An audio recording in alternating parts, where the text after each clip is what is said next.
Endi qanday qilib startapga g'oya topish haqida gaplashaylik. G'oya topish bu g'oya sizga o'zi kelishi mumkin yoki bo'lmasam buni siz g'oyani o'ylab topishingiz mumkin. Ya'ni o'tirib, masalan, brainstorming qilib, ya'ni do'stlaringiz bilan yoki bo'lmasam birga biznes boshlamoqchi bo'lgan odamlaringiz bilan birga fikrlashish orqali g'oya topishingiz mumkin. Eng zo'r g'oyalar startaplarga bu o'zi tabiiy holda keladi. Buni o'tirib, qalamni olib, xonani yopib, endi g'oya o'ylab topaman deyish shart emas. Bu g'oyalar tabiiy holda keladi. Ya'ni bu sizni qanaqadir qiynayotgan muammo yoki bo'lmasam siz nimanidir kuzatib turib, shuni shunaqa qilsa bo'lar ekan, zo'r g'oya keldi deb tabiiy holda keladi, kuzatishlar natijasida. Endi qanaqa qilib tabiiy holda endi zo'r g'oya tabiiy holda bo'ladigan bo'lsa, qanaqa qilib tabiiy holda shu g'oyaga erishish mumkinligi, tabiiy holda g'oyani o'sha topish, aniqlash haqida gaplashaylik. Birinchisi, startap g'oyalar qanday ko'rinishga ega bo'lishini bilishingiz kerak. Masalan, kelgan g'oya aytganimdek, bizga g'oyalar doimiy keladi. Ertalab uyg'onganimizda keladi, ovqatlanayotganimizda keladi, kimlardir gaplashayotganimizda g'oya kelaveradi. Startap g'oyalar qanday bo'lishini bilishingiz kerak. Va u qanday tuziladi, nima savollarga javob berish kerak va uni baholashni siz o'rganib metodologiyasini yaxshi bilsangiz, miyada tez buni analiz qilasiz. Bu startap g'oya bo'la oladimi yo'q? Bunga bozor kattami, kichkinami?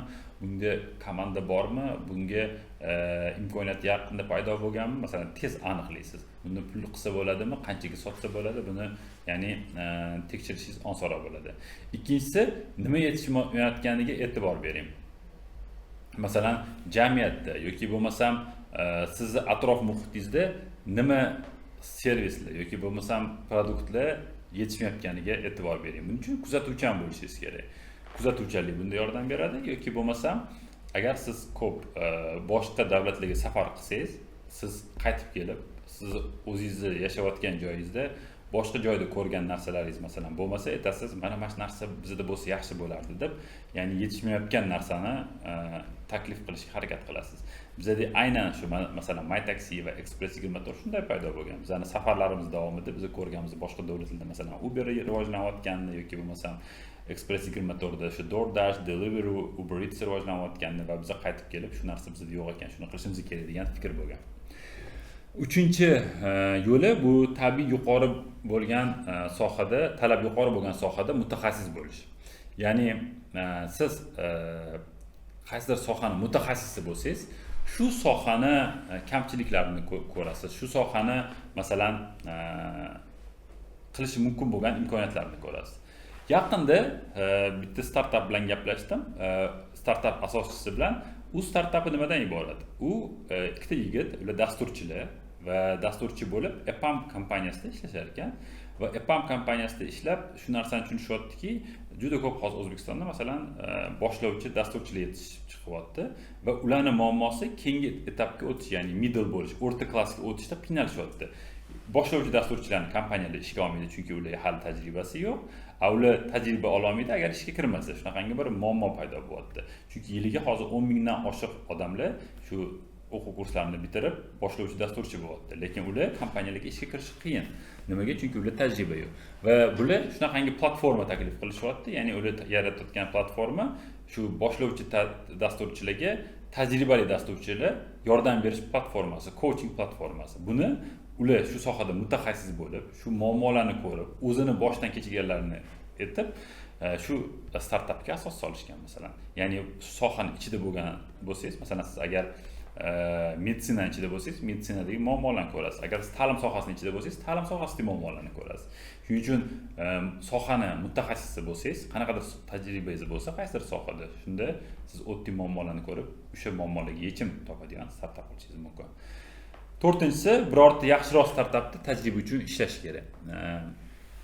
Agar sizga g'oya kelmayotgan bo'lsa, lekin shu sohani o'rganmoqchi va shu sohada o'zingiz ko'rayotgan bo'lsangiz, biror bir yaxshi rivojlanayotgan startapga arzonga bo'lsa ham, tekinga bo'lsa ham, stajirovkaga bo'lsa ham ishga kirishga harakat qiling. Nimaga? Chunki siz u yerda bilim olasiz, startaplar qanaqa qurilganini ichidan ko'rasiz va ular qanday muammoni hal qilishi, qanaqa qilib boshqarilishini ko'rasiz va sizni keyin shu g'oya yaratishingizda yoki bo'lmasa muvaffaqiyatli bo'lishingizda bu juda katta yordam beradi. Startap g'oyalarini topishi 7 ta yo'li bor. Shu 7 ta yo'lini hozir sizlarga tushuntirib beraman. Endi yo'llari yana ko'proq bo'lishi mumkin. Bu yo'lni belgilagan yo'llarimiz bu endi asosiy qanaqa qilib, masalan, o'sha g'oya topish haqida o'ylayotgan bo'lsanglar, asosiy sizlarga yordam beradigan yo'llari. Birinchi yo'li bu o'zingizni jamoangiz qaysi yo'nalishda tajribali bo'lsa, shu sohadan boshlash. Ya'ni sizni agar tajribangiz, masalan, siz meditsina sohasida ishlayotgan bo'lsangiz, lekin siz qandolatchilikda ish qilmoqchi bo'lsangiz, bu startapingizni o'xshamasligi ehtimoli kattaroq.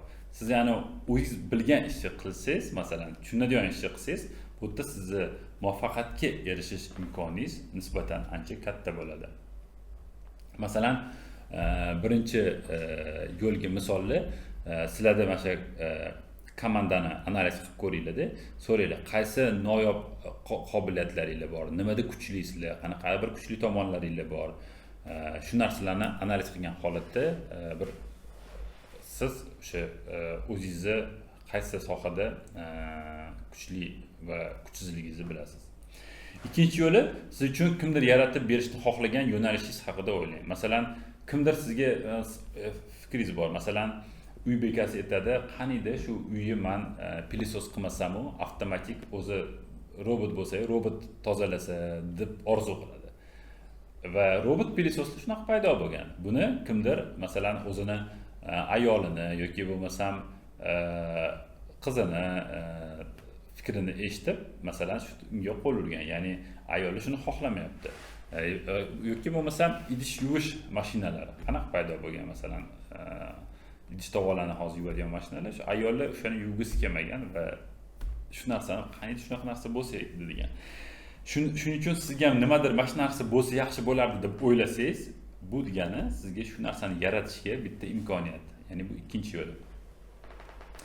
Uchinchi yo'li bu 10 yil bitta yo'nalishda ishlab, hattoki muvaffaqiyatga erishmagan taqdiringizda ham qaysi soha bilan shug'ullangan bo'lardingiz?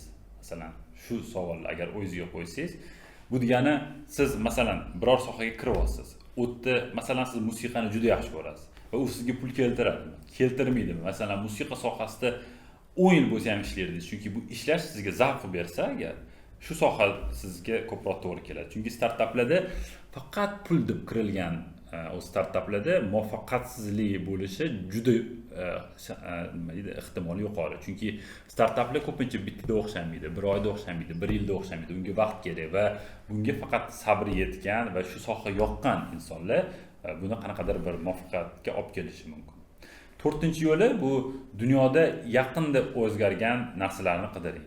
Ya'ni hali aytib o'tganimdek, nima yaqinda o'zgardi, nima o'zgarish bo'ldi, nima imkoniyat yaqinda ochildi.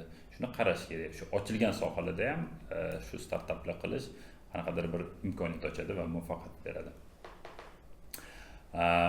Masalan, dunyoda yaqinda o'zgargan sohalardan bittasi, masalan, pandemiyada juda bir yangi imkoniyatlar ochdi. Masalan, onlayn uchrashuvlar ko'paydi, Zoom juda tez o'sdi. Undan tashqari onlayn uyga bozor qilish, magazin do'konlardan, supermarketlardan tez o'sdi. Ya'ni onlayn grocery delivery deydi, ya'ni shu oziq-ovqat mahsulotlarini yetkazish. Elektron tijorat o'sdi, onlayn ta'lim o'sdi. Mana shu o'sganlardan foydalanib shu sohada biznes qilsangiz, bu degani bu sohalarda yaqinda ochilgan imkoniyatlar paydo bo'lgan. Ya'ni bu pandemiya ko'pchilikni bu sohaga o'rgatib berdi tayyor va ular tayyor. To'rtinchi yo'l bu shu va beshinchi yo'l yaqinda muvaffaqiyatga erishgan kompaniyalarni toping va ulardan yangi biznes modellarini qarang. Bu degani, agar siz O'zbekistonda nimadir biznes qilmoqchi bo'lsangiz, kuzatishingiz kerak, Yevropa, Amerikada nima yaqinda startaplar paydo bo'ldi va o'syapti, nima yangi yo'nalishlar paydo bo'ldi va u g'oyalarni olib kelib bu yerda qilsangiz bo'ladi. Buni kuzatish eng zo'r yo'li bu internet saytlarda kuzatsangiz bo'ladi. Masalan, TechCrunch sayti bor yoki bo'lmasam The Единорог degan Telegram bloglar bor yoki bo'lmasam Temная sторona degan masalan Telegram kanallar bor. Shularni kuzatib tursangiz rus tilida yoki masalan ingliz tilida Crunchbase degan veb-saytlar bor. Shularni kuzatib tursangiz yangi paydo bo'lgan startaplar qaysi sohada ishlayapti va qanaqa yangi texnologiyalar paydo bo'lyapti, buni kuzatib tursangiz bo'ladi. 6-chi yo'li bu siz bilgan insonlardan ular yechmoqchi bo'lgan muammolarni so'rang. Ya'ni bu atrofdagilar bilan gaplashish ko'proq. Masalan, o'rtoqlaringizdan so'rang, yaqinlaringizdan so'rang. Nima muammolar seni qiynayapti? Nima senda hozir oldin turgan muammo yoki masala bor va shu muammolarga yechim berish orqali siz yangi bir yaxshi g'oya topishingiz mumkin. Chunki sizni qiynayotgan muammo bo'lmasligi mumkin, lekin atrofingizdagilardan so'rasangiz, atrofingizdagilar siz kuzatmayotgan muammolar haqida gapirish mumkin va unga siz yechim ko'rishingiz mumkin. Ayniqsa hozir shunaqa bo'lyapti, texnologiyalar olamida masalan odamlar oddiy klassik sohalarga texnologiyalarni qo'llash, dasturlarni qo'llash, avtomatizatsiyani qo'llash orqali yangi yechimlar beryapti va bu ixtiyoriy sohani avtomatizatsiyalashga yoki bo'lmasa texnologiyani qo'shish orqali o'zgartirishga olib kelyapti. 7-chi yo'li bu muvaffaqiyatsizlikka erishgan yo'nalishlarni qidiring. Ya'ni qanaqadir sohalarda muvaffaqiyatsizlik bo'lgan bo'lsa, startaplar o'xshamagan bo'lsa, bu zo'r imkoniyat bularni o'rganishga. Nimaga bu muvaffaqiyatsiz bo'ldi? Nima xato qildi? Balki u qilgan xatoni siz qilmasdan muvaffaqiyatga erishishingiz mumkin. Ya'ni bu o'rganish, bu analiz doim bir yaxshi narsaga olib keladi. Ya'ni muvaffaqiyatsizlikdan siz muvaffaqiyat qidirishingiz mumkin. Shuning uchun bu analiz, ya'ni siz muvaffaqiyatlilarni analiz qilasiz, muvaffaqiyatsizlarni analiz qilasiz va qanchalik ko'p analiz qilsangiz, shunchalik sizning bilimlar bazangiz katta bo'ladi. Shu mana 7 ta yo'l haqida gaplashdik. Bu